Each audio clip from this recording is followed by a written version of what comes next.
सुयोन शहर के बीचों बीच यून जी हो और किम सुयोन की एक बेहद पुरानी दोस्ती थी। बचपन से ही वे एक दूसरे के सबसे करीबी दोस्त थे, लेकिन एक दिन कुछ ऐसा हुआ जिसने उनकी ज़िंदगी को पूरी तरह से बदल दिया। यून जी हो और किम सुयोन दोनों ने एक दूसरे का साथ मुश्किल समय में दिया था।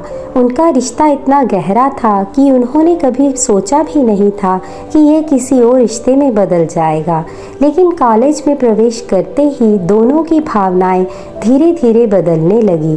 जी हो को एहसास हुआ कि वह सुयोन के बिना अपनी ज़िंदगी की कल्पना नहीं कर सकता।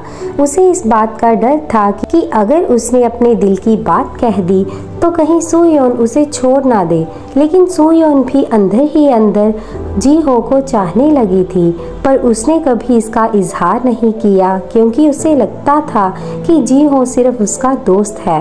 फिर एक दिन सुयोन की ज़िंदगी में ली मिन जाए की एंट्री होती है, जो एक सफल बिजनेसमैन है। मिन जाए ने सुयोन से प्यार करने की बात कही और उसे शादी के लिए प्रपोज किया।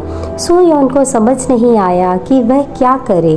वह जी हो से प्यार करती थी, लेकिन उसने कभी ये बात खुलकर नहीं कही थी। जी हो जब ये जानता है कि सुयोन की शादी मिन जाए से हो रही है तो वह पूरी तरह टूट जाता है, लेकिन अपने दर्द को छिपाते हुए वह सुयोन को बधाई देता है और उसे कहता है कि वह हमेशा उसकी खुशी चाहता है। सुयोन भी असमंजस में थी कि वह सही कर रही है या नहीं, लेकिन उसने ये सोचा कि जी हो उसकी तरफ कभी नहीं देखेगा। शादी के कुछ दिन पहले जी हो एक बड़ी दुर्घटना का शिकार हो जाता है और वह गंभीर रूप से घायल हो जाता है।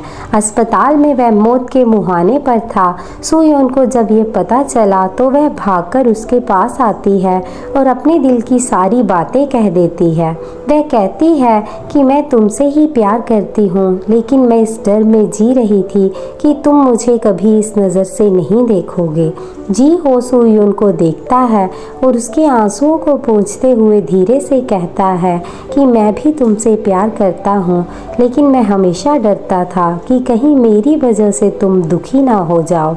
इस इजहार के बाद दोनों एक दूसरे को गले लगाते हैं। सुयोन मिन जाए से अपनी शादी तोड़ देती है और जी हो की पूरी देखभाल करती है।